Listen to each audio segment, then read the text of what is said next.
Hey, this is Drake here. I was going to come back with another First Descendant video.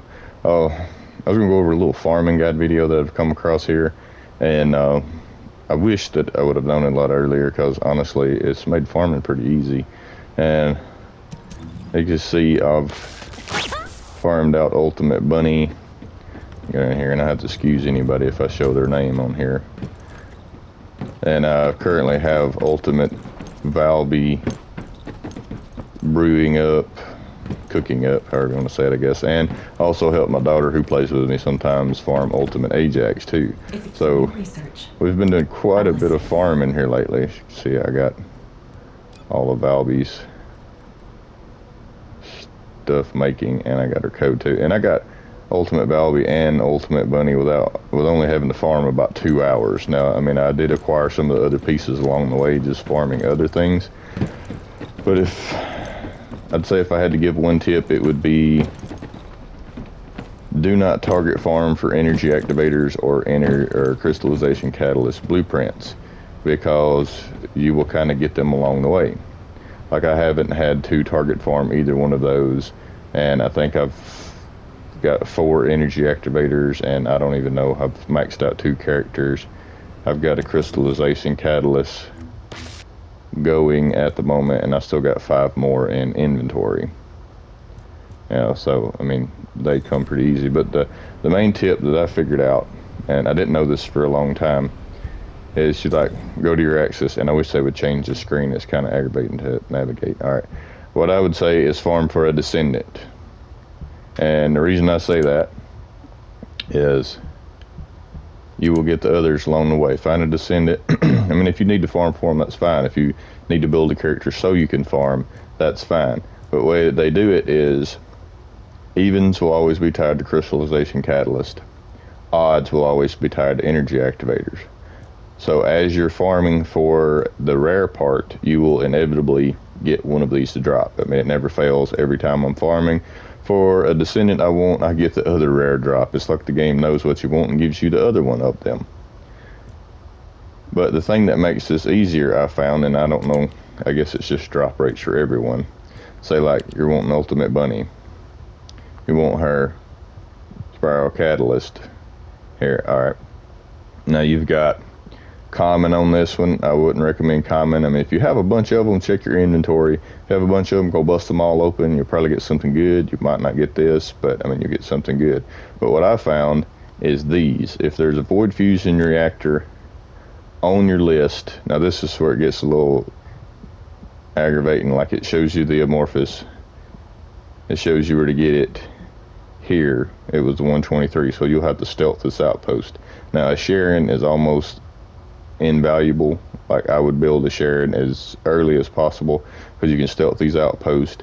You get the chance for the double drop, and that's where the farm comes in.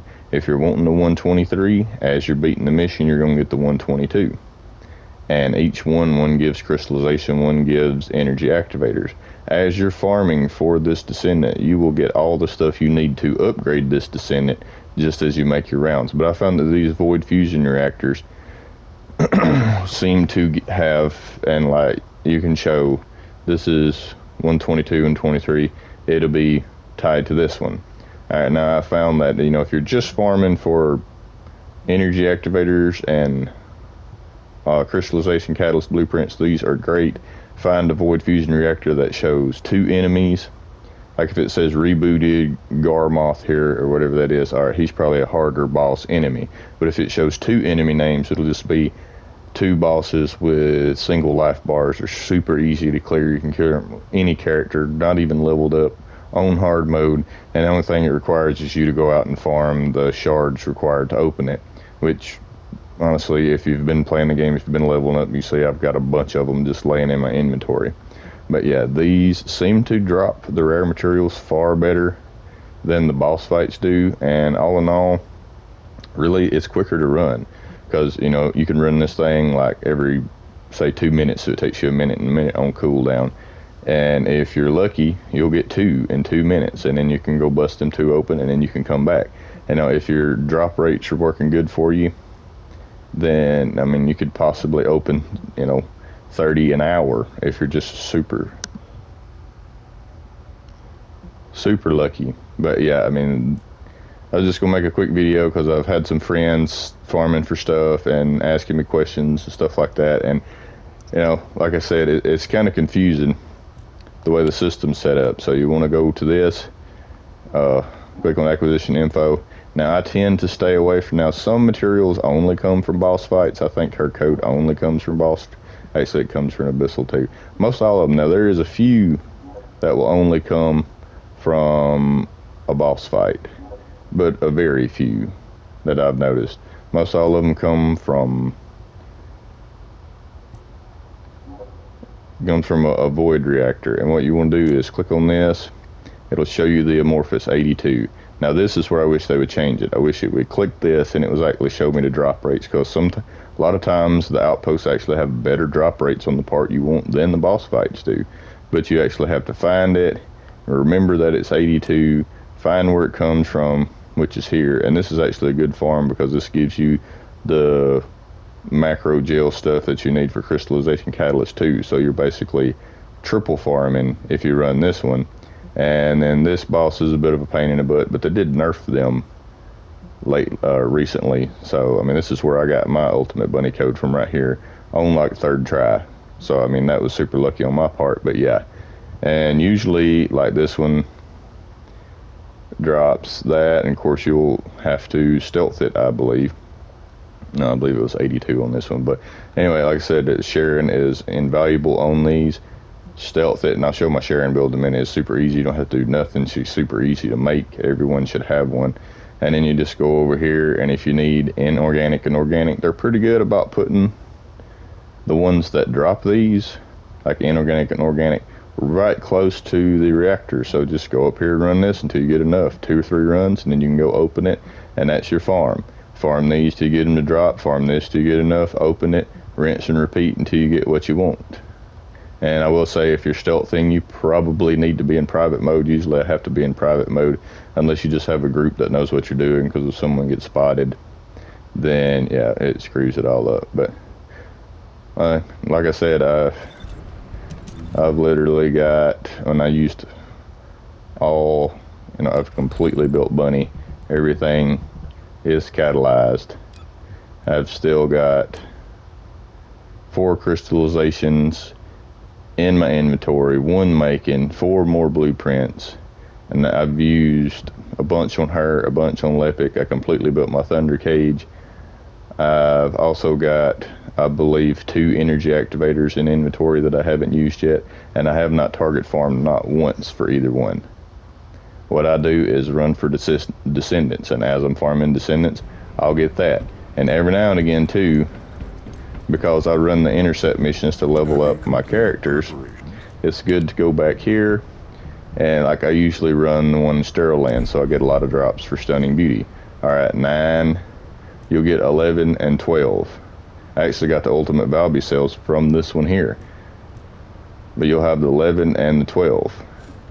Alright, you can see, I'll go to consumables, amorphous, go down to them. I wish they would put some sort of search bar on this. Yeah, right here.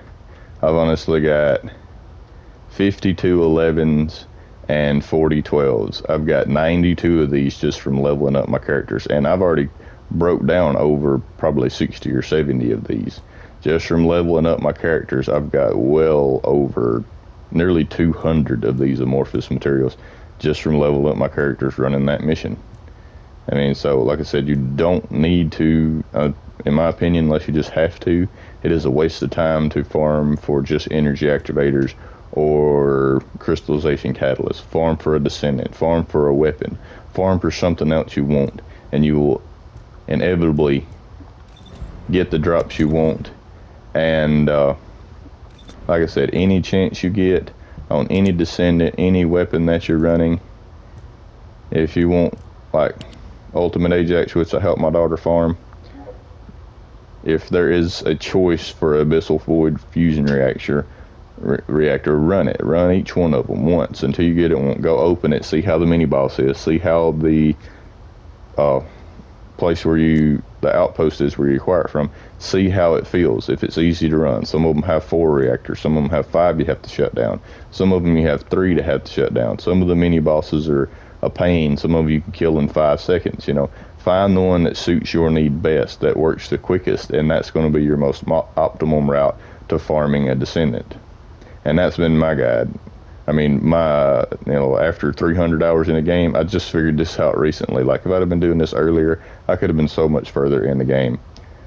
It works so much better. Like I said, sometimes they're tied to bosses. You have to fight bosses. That's not that bad.